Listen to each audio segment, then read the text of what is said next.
Well, we're staying with the Kenyan elections now. Our reporter Aldrin Sampier is in Nairobi, and he earlier spoke to NASA's Barack Maluka.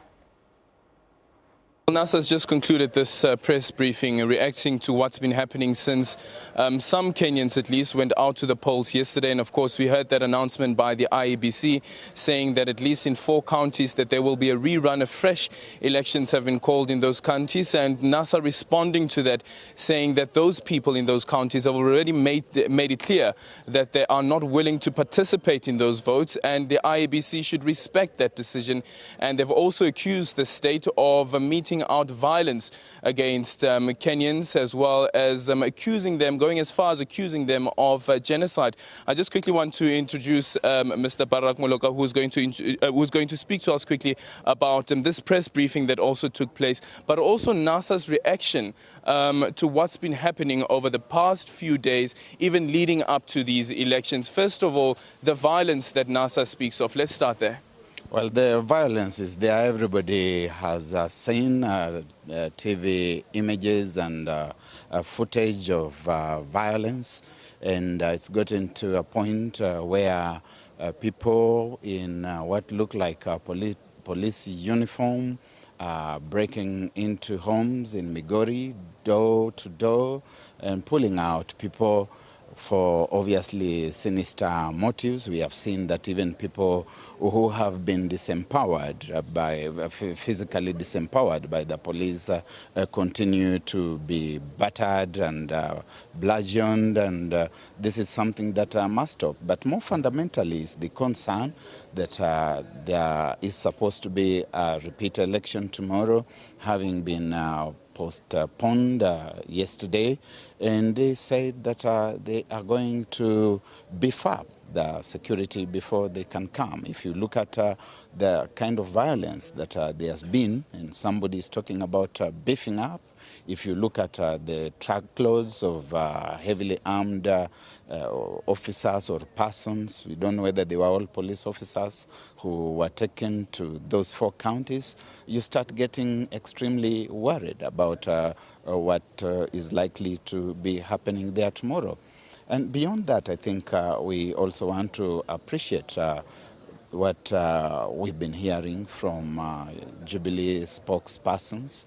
If you heard them at various press conferences yesterday and even this morning, there's a very, very deliberate, choreographed attempt to profile the Luo people as an intransigent and violent people, and those 4 counties as being the only counties that are not happy about the repeat of the presidential election, and that being intransigent people, they must be met by violence. And this is not just speculation.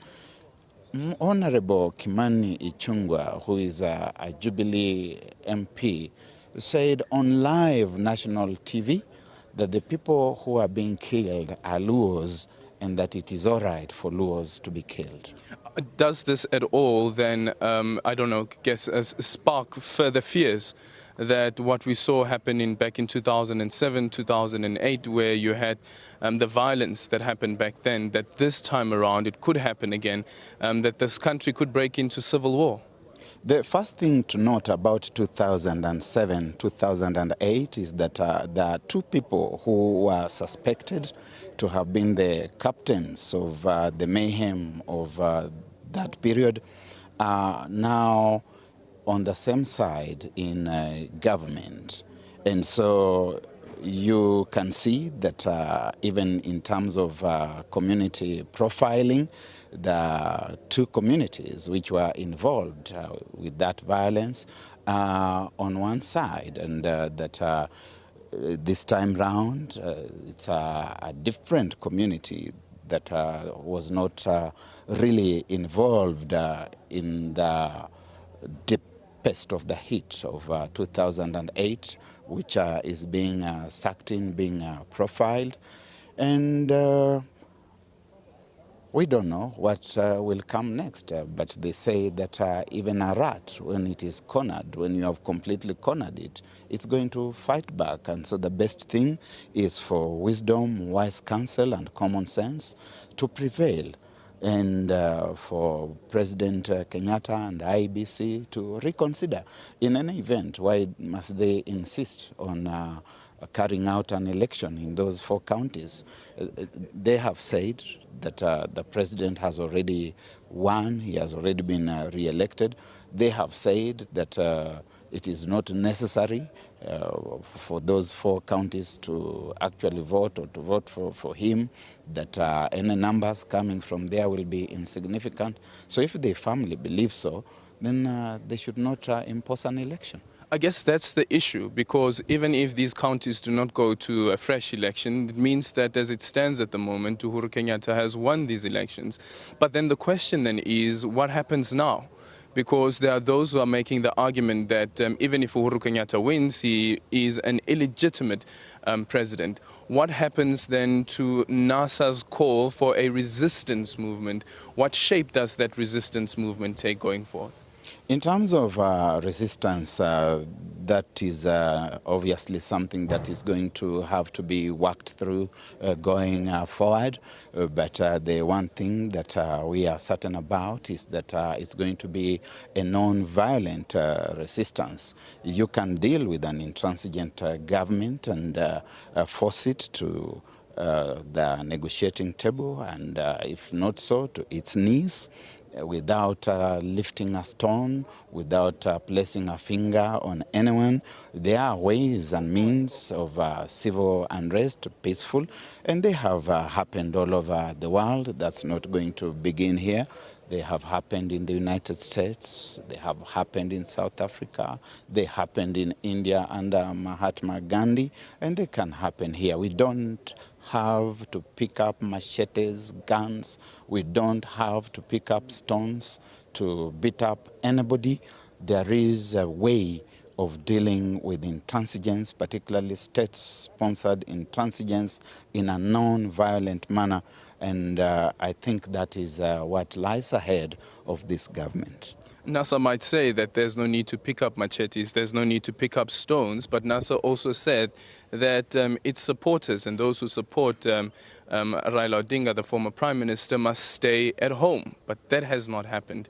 They went to the streets. They did not heed that call, not to take to the streets, not to demonstrate, not to go into violent protest. How do you ensure that even beyond the IEBC making the announcement that Uhuru Kenyatta has won, that this country does not break into a civil war? You have heard yourself again this afternoon. The same plea has been made to NASA supporters, particularly in those counties. They have been advised to stay at home and not to bring themselves in the way of danger. But individuals have got their own chemistry and their own spontaneous ways of responding to things. We cannot go to them and restrain them and take them back home.